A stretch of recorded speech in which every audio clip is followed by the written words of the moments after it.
ఇక గుంటూరులో postal ballot వ్యవహారంతో రాజకీయాలు హాట్గా మారాయి. దేశంలో ఎక్కడా లేని విధంగా పోస్టల్ బ్యాలెట్ నిబంధనలు మార్చారంటూ వైసీపీ ఆగ్రహం వ్యక్తం చేస్తోంది. పోస్టల్ బ్యాలెట్ వ్యవహారంలో ఏపీ ఈసీని వైసీపీ నేతలు తప్పుపడుతున్నారు. ఈసీ నిబంధనలను మార్చి టీడీపీకి ప్రయోజనం చేకూర్చే ప్రయత్నం వైసీపీ నేతలు ఈసీ చేస్తుందంటూ కూడా వైసీపీ నేతలు ఆరోపిస్తున్నారు. ఓటమి భయంతోనే వైసీపీ వారు ఇలాంటి ఆరోపణలు చేస్తున్నారని ఇటు టీడీపీ నేతలు అంటున్నారు. దీనికి సంబంధించి వాదోపవాదాలు ఎలా ఉన్నా కూడా కంప్లీట్ డీటెయిల్స్ తెలుసుకుందాం. రేపు కౌంటింగ్ రోజు ఈ పోస్టల్ బ్యాలెట్స్ ఎటువైపు ఉండే అవకాశం ఉంది, ఎంత మేర పోలింగ్ నమోదైంది గుంటూరు జిల్లా వ్యాప్తంగా అనే డీటెయిల్స్ని మా ప్రతినిధి రవికృష్ణ లైవ్ ద్వారా అందిస్తారు. గుంటూరు నుంచి రవికృష్ణ.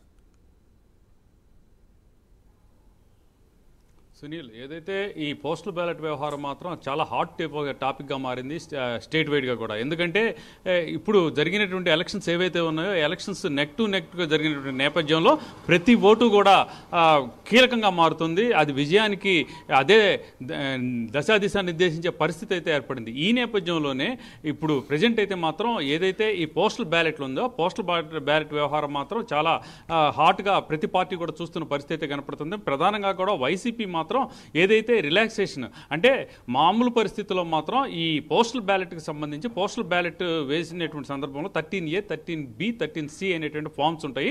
దీని ప్రకారం ఏంటంటే 13A ఫామ్స్ ప్రకారం ఎవరైతే ఓటు వేస్తున్నాడో పలానా వ్యక్తి ఈ సర్వీస్లో ఉన్న వ్యక్తి ఓటు వేస్తున్నాడు అతంది అని రికగ్నైజ్ చేస్తూ అక్కడ ఉన్నటువంటి అధికారి దాని మీద సంతకం పెడతాడు. సంతకం పెడతంతో పాటుగా కూడా దాని మీద తన ఇనీషియల్ ప్లస్ సీల్ కూడా ఉండాలి. తప్పనిసరిగా కూడా ఆయనకు సంబంధించిన సీల్ ఉండాలి. ఈ తర్వాత 13Cకి సంబంధించి అక్కడ ఎవరైతే పోస్టల్ ఓటు వేస్తున్నటువంటి ఓటర్ ఎవరైతే ఉన్నారో అతను ఎన్వెలప్ మీద సైన్ చేయాల్సిన పరిస్థితి ఉంటుంది. ఇప్పుడు కొత్తగా వచ్చిన నిబంధన అంటే 25వ తేదీ నుంచి వచ్చిన నిబంధనల ప్రకారం ఏంటంటే ఒకవేళ 13C ప్రకారం ఓటు వేసే వ్యక్తికి ఎన్వెలప్ మీద సంతకం లేకపోయినా తీసుకోవచ్చు. అదేవిధంగా కూడా ఇక్కడ 13A ప్రకారం ఏంటంటే ఎవరైతే అక్కడ ఉన్నటువంటి సిగ్నేచర్ అథారిటీ ఎవరైతే ఉన్నారో అతను ఒకవేళ సీల్ అయిపోయినా కూడా పర్వాలేదు, ఆయన సంబంధించి ఏదైతే అతనికి ఉన్నటువంటి డిజిగ్నేషన్ ఏది ఉంటుందో ఆ డిజిగ్నేషన్ రాస్తే సరిపోతుంది అనేటువంటి ఈ కొత్త నిబంధనలు వచ్చినటువంటి నేపథ్యంలో వైసీపీ మాత్రం చాలా దీన్ని మాత్రం తప్పుపడుతుంది. గతంలో ఎప్పుడూ లేని విధంగా కూడా ఈ విధంగా మార్చడం అనేది కేవలం కూడా టీడీపీకి ప్రయోజనం చేకూర్చడానికే ఈ విధమైనటువంటి మినహాయింపులు ఇస్తున్నారని చెప్పి చెబుతున్న పరిస్థితి అయితే ఉంది. అంటే యాక్చువల్గా 5,90,000 ఓట్లు అనేవి ఉన్నాయి పోస్టల్కి సంబంధించి. అయితే వీటిల్లో ఈసారి ఎప్పుడు లేని విధంగా కూడా 5,40,000 ఓట్లు పోలైనాయి. అంటే దగ్గర కూడా 95% ఓట్లు పోలేనటువంటి నేపథ్యం. దానికి తోడు గత 2019తో కనుక కంపేర్ చేసి చూసుకుంటే మాత్రం 2019లో కేవలం 2,90,000 ఓట్లు మాత్రమే పోలేనాయి. ఈసారి 5,40,000 అంటే దగ్గర రమారమి డబల్ ఇక్కడ ఓట్లు పోలేనటువంటి నేపథ్యం. దీంతో ఒక్కసారిగా కూడా దానికి తోడు ఇప్పుడు ఓటుకు సంబంధించి ఏదైతే ఎలక్షన్ జరిగినాయో ఎలక్షన్స్ సంబంధించి మాత్రం నెక్ టు నెక్ ఫైట్ అనేది జరిగింది. ఈ నెక్ టు నెక్ ఫైట్ అనేది జరిగిన సందర్భంలో ప్రతి ఓటు కూడా కీలకంగా మారుతుంది. ఈ నేపథ్యంలో పోస్టల్ బ్యాలెట్ ఓటు మాత్రం భారీ ఎత్తున పట్ట మాత్రం ఒక పక్కన రాజకీయ పార్టీలు మాత్రం ఆందోళన వ్యక్తం చేస్తున్నాయి. ముఖ్యంగా అధికార పార్టీ ఏదైతే ఉందో అధికార పార్టీకి అంటే ఎక్కువగా కూడా వాళ్ళకి సంబంధించిన పిఆర్సీకి సంబంధించి కానీ ఆ తర్వాత వాళ్ళకి సంబంధించి ఏదైతే పెన్షన్ విధానానికి సంబంధించి కానీ కొంత ప్రభుత్వం మీద వ్యతిరేకత ఉన్నటువంటి నేపథ్యంలో ఇవి ఎక్కువగా కూడా ప్రభుత్వ వ్యతిరేక ఓటే అనేటువంటి ఒక కాన్సెప్ట్తో వెళుతున్నటువంటి నేపథ్యంలో ఆ ఓటు సాధ్యమైనంతవరకు ఈ వాటికి నిబంధనలకు అనుగుణంగా లేని ఓట్లు కనుక తగ్గించినట్లయితే మాత్రం కొంత మేరకు బెనిఫిట్గా ఉంటుందనే ప్రపోజల్తోనే ఇటువంటి దీనికి సంబంధించి ఏదైతే కొత్త నిబంధనలు వచ్చినాయో దానికి సరిగ్గా లేవని చెప్పి ఈసీకి కంప్లైంట్ ఇవ్వడం జరిగిందని చెప్పి ఒక పక్కన టీడీపీకి సంబంధించిన నాయకులు భావిస్తూ ఉన్నారు. అలాగే ఏదైనా కూడా నిబంధనలు అనేవి దేశవ్యాప్తంగా ఒకే విధంగా ఉండాలి, అంతేగాని ఒక చోట ఒక విధంగా మరో చోట మరొక విధంగా ఉండకూడదు. కేవలం ఏపీలోనే ఇటువంటి నిబంధనలు మార్చడం మాత్రం కరెక్ట్ కాదని చెప్పి ఒక పక్కన వైసీపీ చెబుతున్న పరిస్థితి కనపడుతుంది. ఈ నేపథ్యంలోనే ప్రజెంట్ ఈ వివాదం లేపుతున్న పరిస్థితి ఉంది.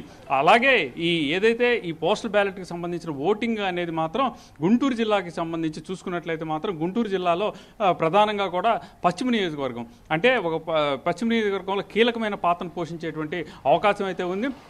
పూర్తిగా కూడా రమారమి ఒక 12,000 ఓట్లు ఇక్కడ ఈ పోస్టల్ బ్యాలెట్కి సంబంధించి, అంటే ఉద్యోగస్తులు ఇక్కడ ఎక్కువ మంది ఉన్నటువంటి నేపథ్యంలో ఈ ఏదైతే గుంటూరు పశ్చిమ నియోజకవర్గం ఉందో ఈ పశ్చిమ నియోజకవర్గంలో మాత్రం కీలకమైనటువంటి ఈ పరిణామంగా మారేటువంటి అవకాశం ఉన్నటువంటి నేపథ్యంలో ఈ పోస్టల్ బ్యాలెట్ ఏదైతే ఉందో ఈ పోస్టల్ బ్యాలెట్కి సంబంధించి ఇప్పటి వరకు కూడా అన్ని చోట్ల ఒక గుంటూరు జిల్లానే కాదు ప్రతి చోట కూడా దీనికి సంబంధించి కూడా ఇలా జరుగుతున్నటువంటి పరిస్థితి అయితే కనపడుతుంది. ప్రధానంగా కూడా ఎలక్షన్కి సంబంధించి ఒక పక్కన ఎలక్షన్ అయిన మరుసటి రోజు నుంచి పెద్ద ఎత్తున కూడా ఈ పోస్టల్ బ్యాలెట్కి సంబంధించి 4 రోజుల పాటు పోస్టల్ బ్యాలెట్ వేసుకునేటువంటి అవకాశం కల్పించడం, అదేవిధంగా కూడా అక్కడ ఎవరైతే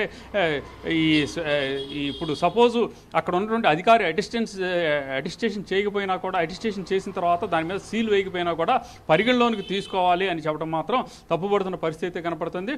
ప్రధానంగా కూడా అక్కడ ఉన్నటువంటి సంతకం పెట్టినటువంటి వ్యక్తి ఎవరు అనేది తెలుసుకోవడానికి ఒక సీల్ అనేది ఉంటుంది, అతని డిజిగ్నేషన్ తెలుపుతుంది. కానీ అది లేకుండా ఉన్నప్పటికీ కూడా ఎలక్షన్ కమిషన్ తీసుకోమంటే మాత్రం ఇది వేరే విధంగా కూడా కారణాలు తెలియజేస్తున్న పరిస్థితి కనపడుతుంది అని అంటున్నారు. అంటే ఇప్పుడు సపోజ్ వాళ్ళు చెప్తున్న అబ్జెక్షన్ ఏంటంటే ఇప్పుడు ఒక వ్యక్తి దాని మీద ఈ ఆథరైజ్డ్గా కూడా సిగ్నేచర్ చేసి అధికారిగా సిగ్నేచర్ చేసి ఇచ్చిన తర్వాత దాని మీద డిజిగ్నేషన్ లేకపోతే అతను ఎవరు ఏంటి అనేది ఎలా తెలుస్తుంది? ఇటువంటి సందర్భంలో చాలా ఫ్రాడ్ జరిగేటువంటి అవకాశం ఉంది అని ఒక పక్కన వైసీపీ చెబుతూ ఉంటే ఎలక్షన్ కమిషన్ టీడీపీ అంటున్నది ఏంటంటే ఒకవేళ అటు సంతకం చేసిన వ్యక్తి ఎవరనేది తెలుసుకోవడానికేనే ఎవరైతే ఈ సిగ్నేచర్ చేసినటువంటి అధికారులు ఎవరైతే ఉంటారో వాళ్ళందరికీ సంబంధించినటువంటి సిగ్నేచర్స్ వాళ్ళ హోదాని తెలియజేస్తూ కూడా స్పెసిమెన్స్ అనేవి పంపించడం జరిగింది. దానితో పోల్చుకున్న తర్వాత అవి ఓకే అయిన తర్వాత ఒకవేళ దాన్ని అబ్జర్వ్ చేసిన తర్వాత 2 టాలీ అయితే మాత్రమే